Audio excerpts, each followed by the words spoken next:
Hi everyone. So this is going to be the last video for this section. This is section 1.1 in the book. We'll have another video set for the rest of this. I figure having about an hour's worth of lecture in a typical class for one section. Our class was supposed to be 3 hours and 20 minutes. So we got about 3 hours of lecture per week. That gives you another 3 hours to do the problem set associated with it. So I think I'm giving you plenty of time here to process things and get through it all. Please reach out to me if you disagree with that. But here we go. We want to find the equation of a circle given. Now, if we go back a few slides, there was the definition of a circle. Now, your book calls this the standard form of a circle, of an equation of a circle. I'm going to disagree with that. I think this is called center radius form, but if you see standard form in any of the problems, make sure that you're doing center radius form. So again, center radius form, which your book calls standard form, is x minus h squared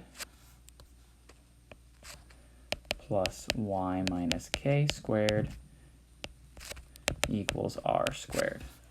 Okay?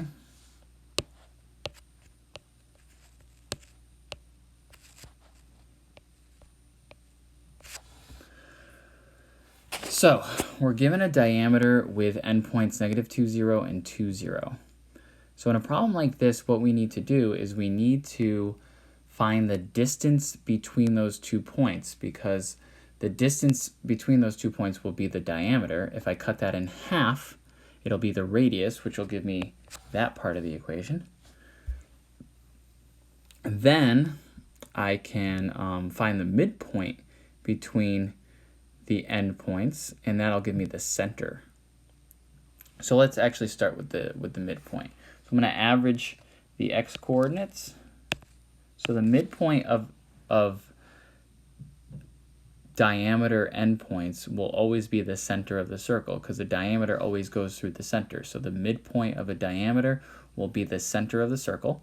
So we're going to average the x coordinates. Okay. And the y coordinates. So that gives me the point 0, 0. So this is the center. And I know this one's easy arithmetic-wise, but this is the same process you would take if the points were a little bit more difficult. And then the radius is going to be half of the distance between the points. So I'm going to find the distance between the two endpoints of a diameter, or I can take the center and one of the points and just find the distance between those, and that'll be the actual radius.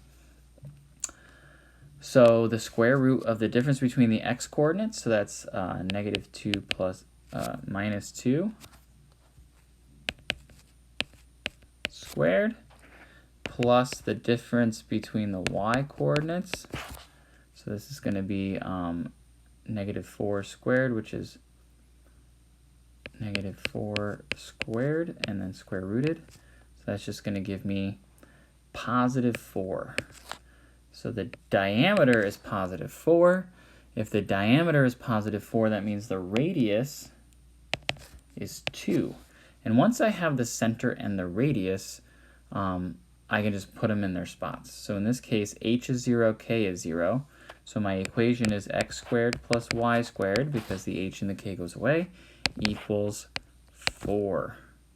Now in this case, 2 squared gave me 4, which squaring the radius is not the diameter. Doubling the radius is the diameter. In this case, it's just a coincidence that the radius squared and the diameter happen to be the same thing.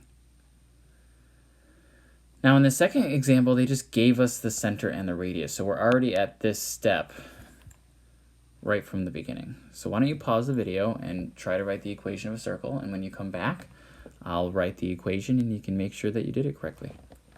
Go ahead and pause now.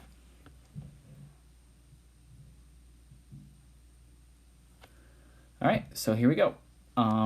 The x coordinate of the center is 4, so we're going to do x minus 4. Remember that minus is built into the formula. So that needs to be there. If the h is positive, it's going to be x minus that positive number squared. And this is another point that a lot of people forget is to actually square it, plus y plus 2, because it's y minus negative 2, which is y plus 2 squared, equals 3 squared, which is 9. And there is my equation in standard form. I'm using air quotes here. You can't see them, but I'm using them. In standard form, this is the equation of this circle. All right, I'll see you in the next video when we talk about the next section in the book.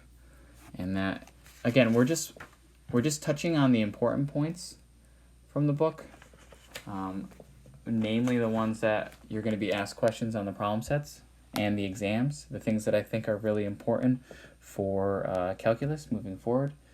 So we're just going to touch upon, we're not doing everything in the book.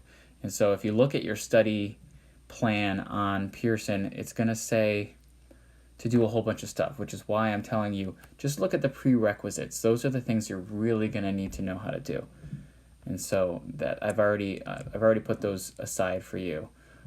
Every time I make a problem set, the prerequisites get loaded in there. So if you are moving ahead to week 2, there will be no prerequisites yet because I haven't made that assignment yet. But once assignment problem set 2 is up there, then you will be able to look at those prerequisite skills that you need to practice.